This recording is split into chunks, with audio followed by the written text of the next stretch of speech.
Okay, hey, good morning, everyone. Melissa here.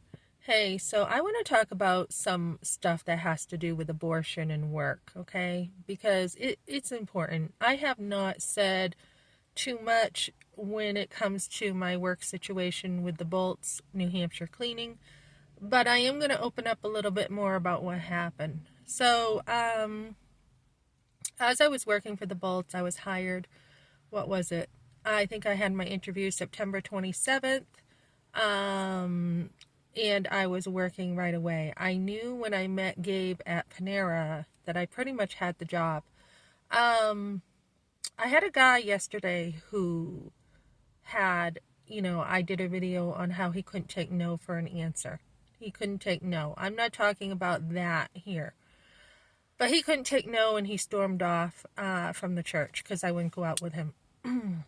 And then because I had met him at the laundromat and I was calling resources, he overheard me and said, "Hey, let me give you my number, or what's your number, and let me give you some resources." So I'm like, "Great," because he's been in Colorado for a long time. And so then I had some text from him yesterday where he's just like, giving me a guilt trip. "Oh, it's too bad, that you wouldn't go out alone with me. And I was going to give you money to show you how much I appreciate you." And I'm like, you know what? Do you know how scary that sounds to go out with somebody alone that you don't know? Do you realize that? So I confronted him, and he's just like, you know, it was your, he starts giving me this false guilt. It was, I thought you were different. And, so I'm taking some verbal and emotional abuse here from this guy, right? And he's like, "I thought you were different, and your smile is what got me." And I'm like, "I don't remember smiling at you." He's like, "You smiled at the laundromat." I don't remember doing that, and I don't think I would have because I was in the middle of calling people. Maybe when I thanked him, there was a slight smile, like a Mona Lisa smile, a smile that's half smile, not smile. I don't know. So, anyways, it didn't take much for this guy to want to take me out. And, so the guy basically, there was confrontation and, that's kind of it, kind of deal. But what happens when a woman, and this is where I fault a pregnancy center, okay, this is where it began.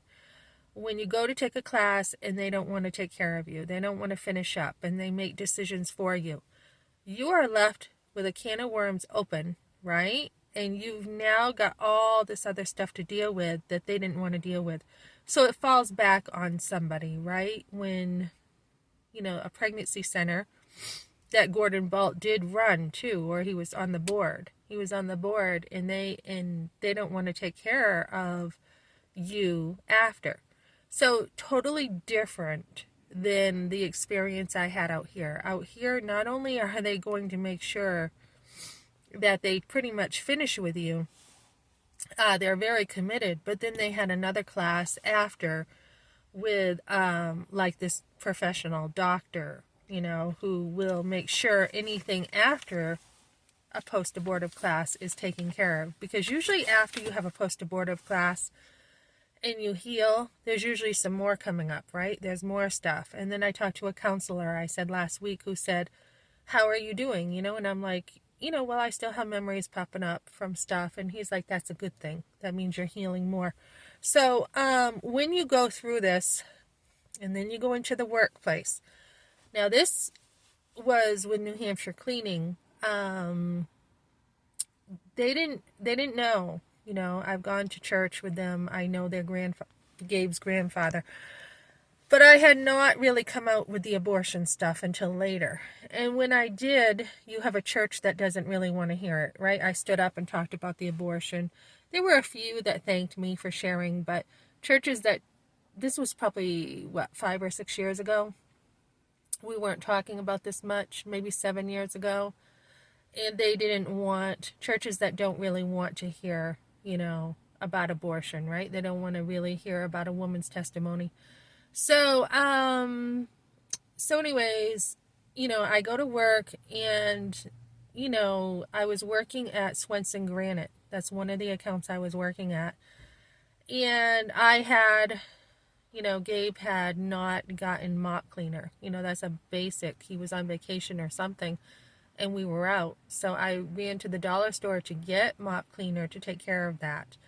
And next thing I know, I see Gordon in a text I have or email I have saying, they weren't happy with your work. And I'm like, really? Because I talked to the guy and he was very nice to me and very content. So I don't really know what happened there, except I did share when I was talking to him, I was a Christian. So this guy, I think his name was Mark. I don't know the whole story, but Gordon had gotten something about him not being happy after him telling me he was happy. So, these are the intricacies that need to be dealt with in a cleaning company, okay? Because when you don't have communication, it's not healthy in a business. So then another time, like I said, I had permission to get soda. I had permission to help myself to things, and whether they knew it or not, I don't know. But I had told Gordon, you need somebody on the floor. You need someone to see what's going on. So when Gabe thought that I was stealing, and like I said, I heard this in the church afterwards. If you take anything that's not yours, it's considered stealing. This was in Pennacook, right? So I would hear these sermons that felt directed to me, and we know pastors who do this, right? We know pastors will direct certain sermons at certain people in their church. So the thing is with Gabe, he was just like, reprimanding me ridiculously. He was like, so if you wouldn't go into a store, he says, and grab a soda, would you, without paying? And I'm like, of course not. Of course I would not. And he's like, well, then, what's the difference between that and taking a soda at work? And he just would not stop, And so when you're going through this, I felt total shame. I felt not for what I did, not because I didn't do anything wrong. As a matter of fact, he said later, okay, this guy over here, I did know that he was stealing because he kind of hid the food. And, you pretty much just grabbed a soda or a bag of chips or whatever it was. So he did apologize. But at the time, he was just like, I'm like, look, if you think so bad of me, basically, why don't you just fire me? Go ahead and fire me. And so, these are the relationships that happen in a workplace environment. And he just would not stop. And he made me feel, he was rude. He was very, very rude. I didn't feel any shame or anything, but he just would not stop as I was trying to explain myself about what was going on. So it wasn't even really like, let's solve the problem. It was just, you're in trouble and I'm going to lay into you for a while. So I felt a lot of shame after, totally helpless, like trying to defend myself, and he's still standing there and wouldn't budge. I think I had dropped something, got up, and his legs are still there, and I look up and he's still standing there, misusing his authority with me. So that was one thing that happened. And then he made me feel like total crap. So I was like, that's it, I'm done. And this was the first job that really I got fired from, right? So ever since I worked for New Hampshire Cleaning, I have gotten fired more times than ever in my life. And that is because they have connections. And recently I had worked at an Airbnb, and some of the same stuff that was going on over there had happened over here. Another job with Focus on the Family with the paper clips, same thing with New Hampshire Cleaning. So I've had certain things happening with the firing. So it's made it very difficult for me to get on my feet with work because we had a falling out at the end. And so, not only that, but when Gabe was acting inappropriate to me, he afterwards he was very rude to me. He treated me in the text like I was a whore, total whore. I mean, there were things like I'm not even going to go into it. Just very, very rude. And God has a way when you make somebody stumble to deal with people. So even though I'm going through this with Leandro, this is being used for me to communicate about what happened. I have never ever in all of my work experience, years of different places, years of waitressing, never had anyone be so rude to me with my work. Never. I have never been fired in such a way. I have never been mistreated in such a way. And that was the only place that I was treated so badly. And, usually somebody has a good reason for letting you go. I know Gabe at one point was like, just drop it. Drop it. He was kind of threatening me to drop it when I was trying to talk to him. So my point in all this is, it's like what we were talking about yesterday in Bible study. There are churches out there, and I'm somebody who likes to get along with everyone. I do. But there are churches out there, if you don't have your whole laundry list of stuff that they feel that you ought to be like, then you're not quite good enough. You're not quite a Christian. You're not quite following Jesus if you don't do this list. I had people yesterday in my Bible study talk about this where, one guy had a pastor say, the best way to know what God wants in your life is to open up your Bible, let it fall, and whatever that verse says for the day, that's what God wants. Or, people like if you don't, we've heard of things like if someone's dressed up in a motorcycle outfit and they go to churches that will not let people in because they don't have a certain attire. So this is the stuff that pushes people away from God, right? All this kind of stuff. So there's a lot that can happen in a church, and you just kind of got to keep low, keep your nose down to the ground when you go to church and be very careful about things. So this is the same church that with Tina Anderson, with Ernie Willis, Tina Anderson, Ernie Willis was like 30 years old and Tina Anderson was a kid. And they blasted her quite a bit, Phelps, for Ernie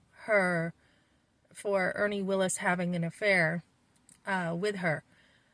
So that was something that I had talked out with them, and I still felt like, she was a kid. She did not know as a kid what you know as an adult. So that kind of was going on when I went there. When I went there in 2009 to 11 with my family. And I was just like, look, if you are going to treat, women like this, I am not staying at this church. So I think since then they've done a great job. They have a new pastor. They have, really, I think, repented from that kind of stuff. But it still shows up. And so when a guy is, mistreating you and being rude to you, and then, he is treating you like, total trash, and now you don't just have the post-traumatic that you have now had to put a stop to because you've got something else to deal with.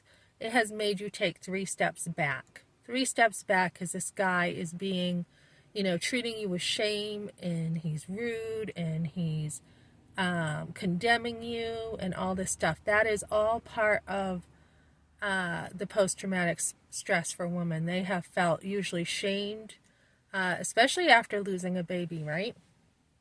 So, I confronted them, and of course it was all my fault, right? It was all my fault, just like the whole thing with Tina Anderson. It was all blamed on her.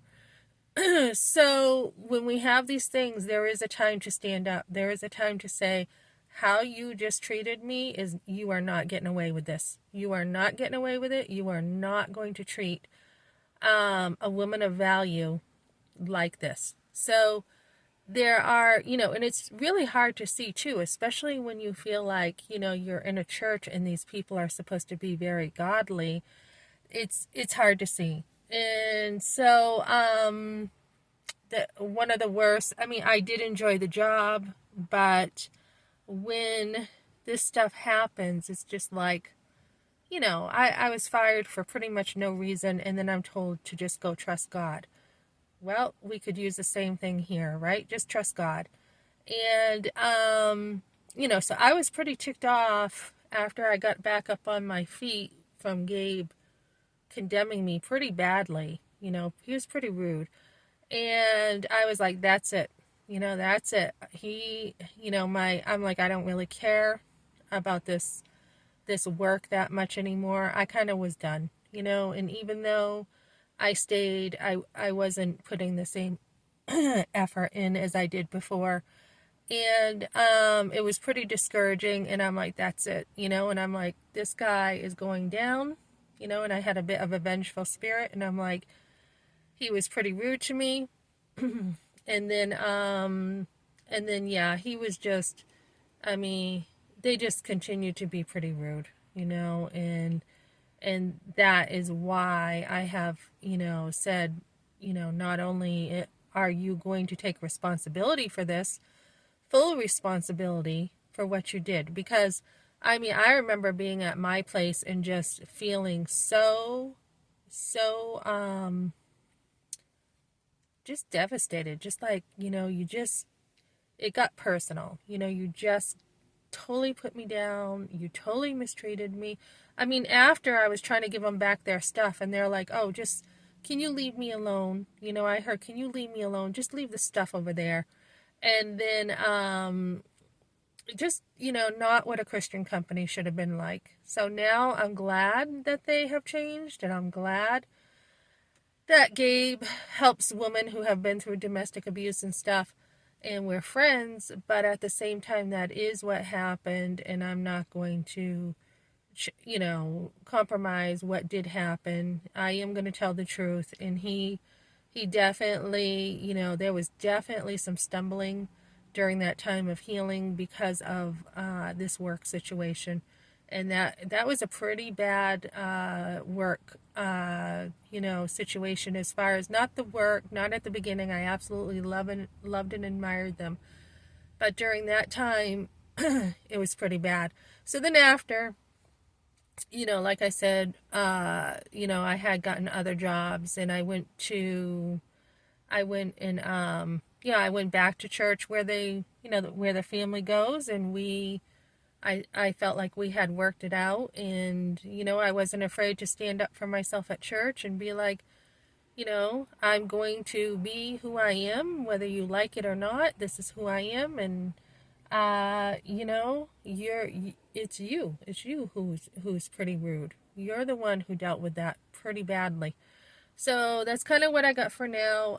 Continue standing up for yourself, and like I said, Gabe has apologized.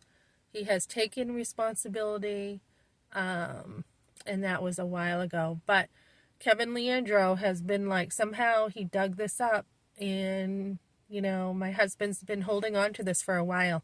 Before I even had this on videos, he had been holding on to this for a while. He's like, I'm going to give you the real reason why I'm divorcing you.